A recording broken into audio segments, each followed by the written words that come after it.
and welcome to my Royal Rumble 2017 predictions video. I'm not watching NXT TakeOver San Antonio, but it is going on right now, about at our 12-minute mark into the show.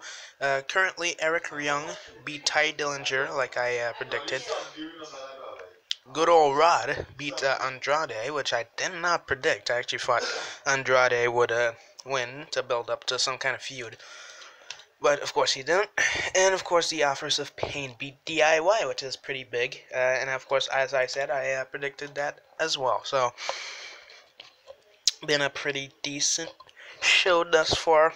But now we're heading into the Royal Rumble pay-per-view. And, it's pretty interesting here. 30th anniversary of the pay-per-view, so, pretty big news. This is WrestleMania 30 levels of big, right? And honestly, besides the actual Rumble match, which I'm really excited to see what's gonna happen in that show, it feels kind of empty. I don't know what's going on. It almost feels like they've been building up the Rumble a lot more than they've been building up the regular singles matches for titles and stuff.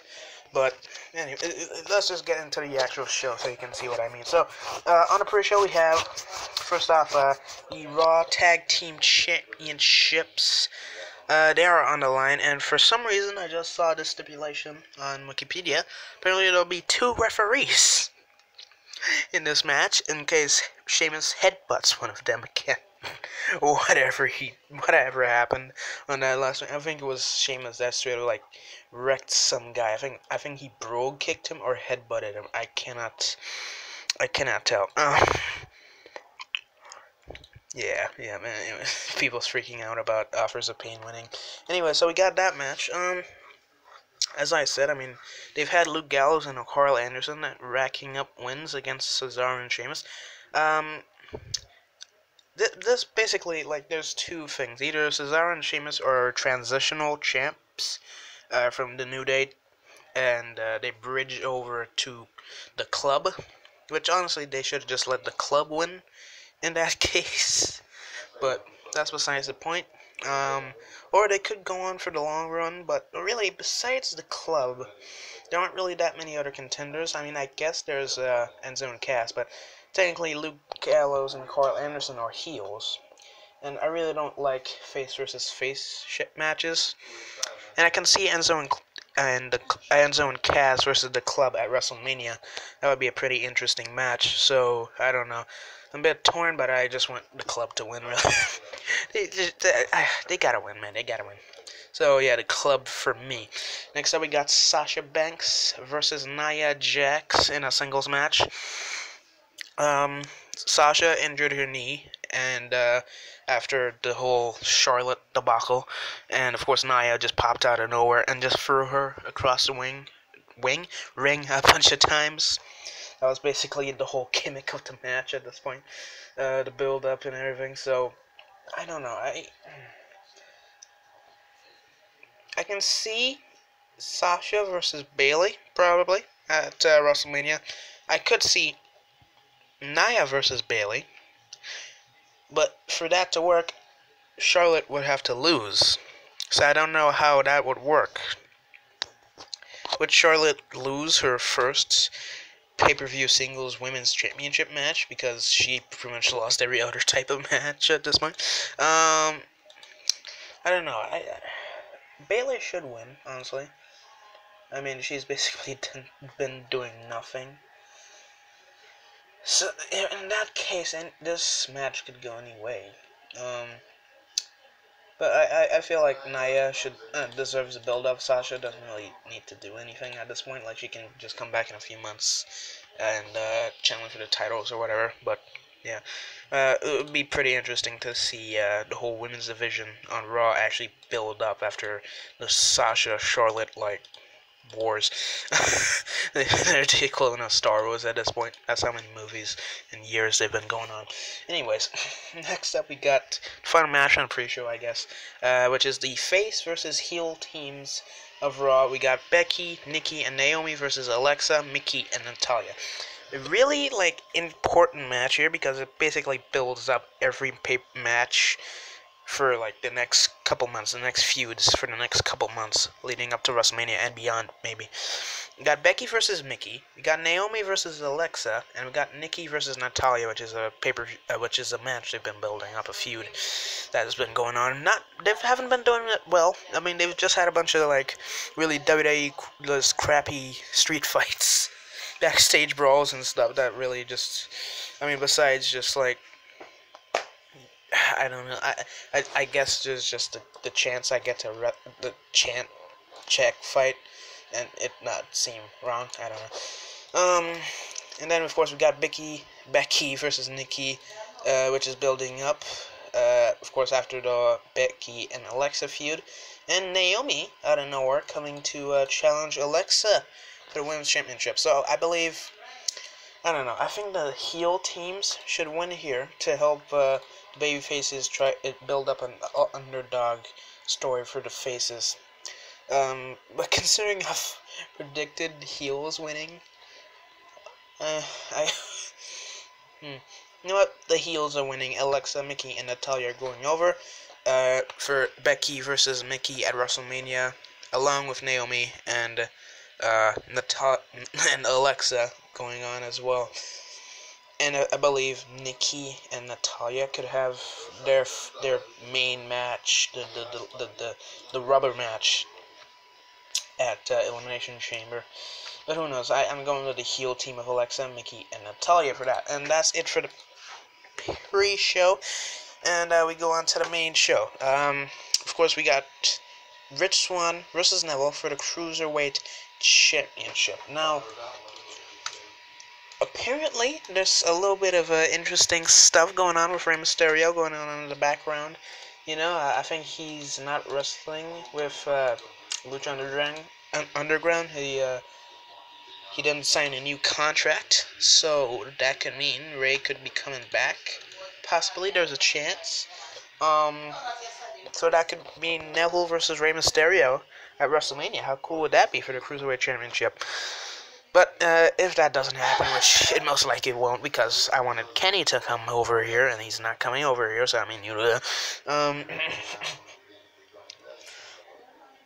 I don't know. I feel like the reigns for the Cruiserweight Championships have been pretty short. I mean, there's been, like, I think 3 champions already in the span of, like, I think it's been 6, maybe even 7 months. I mean, you know, the Women's Championship has changed hands more, but, I mean, that's besides the point. Maybe Neville? Maybe Rich. I'm not sure. As I said, the reigns have been really short. I feel like they should just make a solid champion. But at the same time, like, who else is Rich gonna face? I mean, Neville has a lot of opportunities. He could face Lince Dorado, Grand Metalik when he finally shows up on the main, on Raw. He could feud with Cedric. Of course, that would be an amazing match at WrestleMania. You know, that could be the money match at WrestleMania. But then you could have Rich versus Cedric, which is also a pretty good money match. Is Cedric heel or face? I can't tell. But with Rich, you could have Rich versus Noam, Rich versus Tony, Rich versus Drew, probably. Rich versus Davari, Neville versus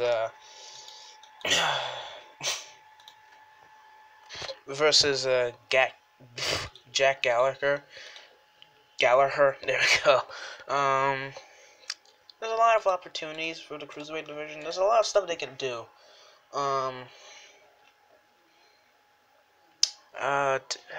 It's pretty tough. I can see Neville versus Cedric at WrestleMania. That would be a really good match. So I'm going with Neville, and hopefully Neville can have a really long, good, few, I think maybe even 4-month reign with this title, because that would be best for business. So I'm going with Neville here, and now we're on to the Women's Championship, Raw Women's Championship match between Charlotte and Bayley. As I said earlier, Bayley I feel she has, just like Neville, the better money matches you could have with her. besides Charlotte, I mean, Charlotte has had just a really long feud, really long tenure with this Raw Women's Championship. I feel like it could either end tonight here or at WrestleMania, and then she can move on to regular feuds or whatever and give somebody else a shot. I mean, when you think about it, there are not many people on the SmackDown roster. And you got Paige, who is just basically killing her career right now by the whole Alberto thing and like her neck being broken or whatever. I don't know. Besides like Charlotte, Haley, Nia, and Sasha, there aren't really many people. I mean, there's Emelina, but I don't feel like she's gonna be in the championship like spotlight. I don't think it might. Oh my God. Okay, so. Just, yeah. Seth Rollins just turned up at NXT TakeOver San Antonio to just wreck Triple H or whatever, try and lure Triple H out. That's a pretty interesting development there. Just found out about that. Anyways, back to Royal Rumble, as I was saying. But I don't think Emelina can do anything. Alicia's in the whole Cruiserweight division thing with Noam or whatever. So not Alicia and Summer's on wow, I just realized Summer Rae is actually on the Raw roster. I haven't actually seen her for about like it almost feels like 4 months at this point. That's insane. So like besides the four of them, there aren't really that much stuff they could do with the roster unless like maybe Asuka comes up at some point, maybe after Orlando, so like April, May, that time, to help out the Raw Women's roster because they really have nothing. As I said, I'm going with Bayley. I just can't see a lot of I just don't want championships to change hands at all. But I want championships to change hands. Like nobody's defended their title apparently in my predictions. I might have gotten something wrong anyways. So next up, we got the free main events, the free co-main events, I consider them. And they're really, like, it's really difficult to predict what will happen. You got, and it basically, depending on the results of these championship matches, I can see the Royal Rumble going two different ways. Of course, you have the Royal Rumble, and for the Royal Rumble match, I didn't say this at the beginning.